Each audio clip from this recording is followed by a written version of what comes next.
icon. Big, beautiful, buxom, larger-than-life Playboy playmate. completely spaced out, troubled. Gold digger. She is high as a kite. Anna's life so far in pictures.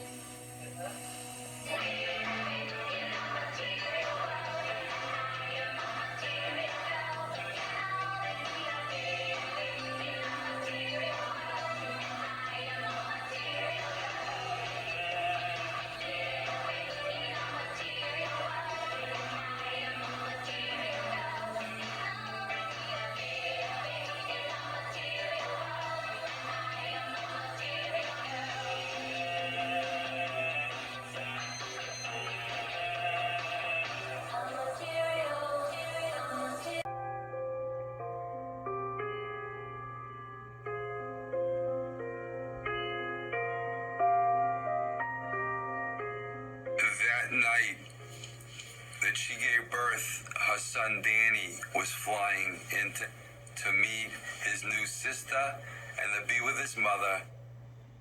It was a reunion that lasted a night, and then the next day the horror set in. And in that same hospital room where Anna Nicole has given birth, brother Daniel overdoses and dies. He is found upright in that hospital chair, in that hospital room. It is a tragedy of Shakespearean dimension. All right, Dr. Weck, you performed the autopsy on Daniel. Daniel died of what? Combined drug toxicity, Larry, methadone, and 2 antidepressants. Well, I'm going to tell you that right now. Anna and I have been in a relationship, and we love each other, and it's been going on for a very long time. And because of my relationship as her lawyer, we felt that it was best to keep everything hidden. Her son had come to see her in her Bahamas hospital room, then suddenly died. It was reportedly caused by a lethal and accidental combination of antidepressants and methadone. This morning, the 38-year-old is back in that same hospital suffering from pneumonia, having just undergone surgery to drain fluid from a partially collapsed lung. She's a train wreck. She's somebody who's kind of teetering on the edge, and you don't know whether she's going to fall off that cliff or not. If I didn't have Howard or my baby, I wouldn't be here.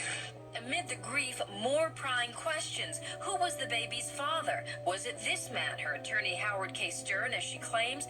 Or was it her ex-boyfriend, photographer Larry Burkhead, who has sued her for paternity? Larry Burkhead believes sincerely that he is the father of this child. And he thinks that Anna Nicole Smith is scared that if she comes back to the United States, he could try to wrestle this baby away from her. But Anna Nicole is vowing to stay in the Bahamas, saying, the bottom line is it's our child. Let us raise our child and let us be happy. What we see is that in these rituals, they actually sacrifice their firstborn son.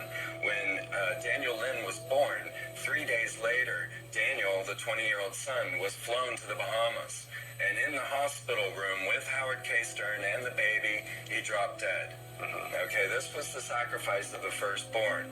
The curious note is that the doctor, the pathologist that said it was methadone, Lexapro, and Ambien, is none other than Cyril White, who was the very same pathologist who worked on JonBenet Ramsey's autopsy. That's very odd.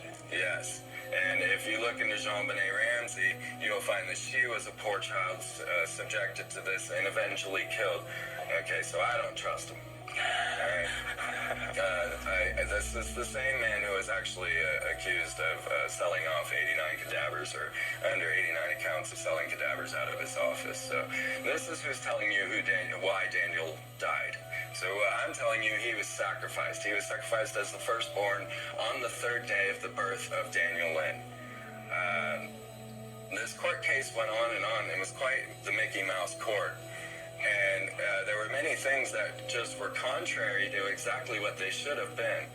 And one of the other things was Mr. Ford Shelley, who had actually broken into the home. He's the one who actually bought the Bahamian home, brought Anna Nicole to it, and paid for it. But the house is not in his name. It's in his father-in-law's name. But yet he was called before the court. And he was called by the Texas side who wanted to bury Anna Nicole next to Marilyn Monroe.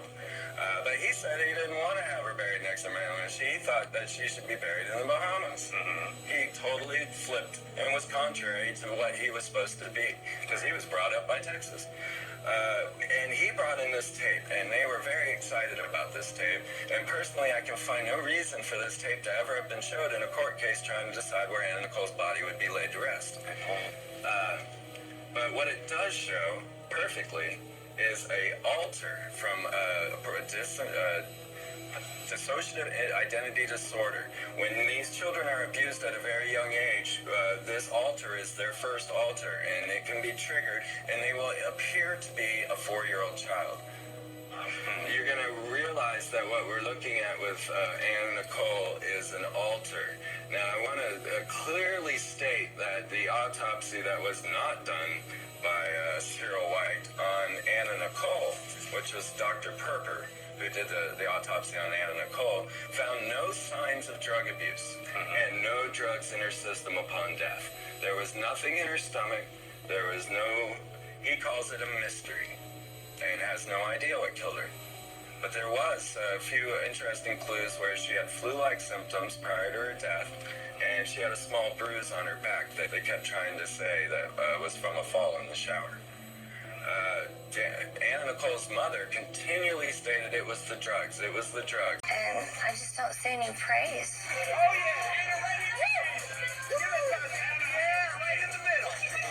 You always want to be in the public's eye. I mean, you always want to be there. But for some reason, they're always mean to me. I don't know, they just don't give me a break. They never give Anna Nicole a break. Another thing that I hate is, you know, everyone was always dogging me because I was heavy. Now, the press doesn't praise me for losing the weight. And I find that very hateful. I mean,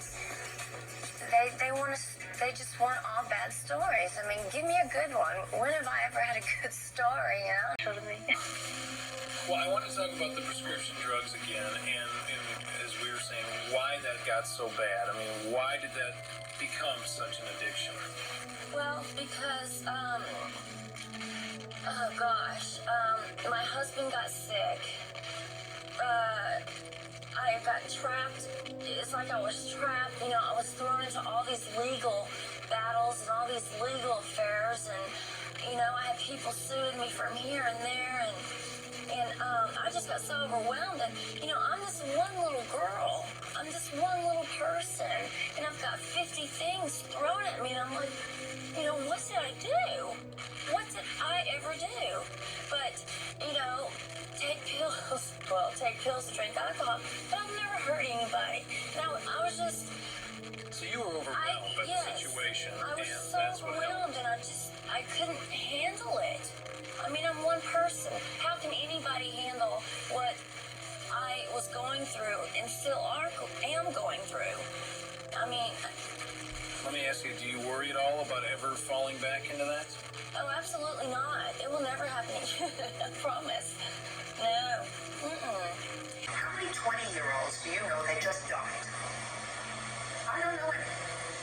I've lived a long time. I've none.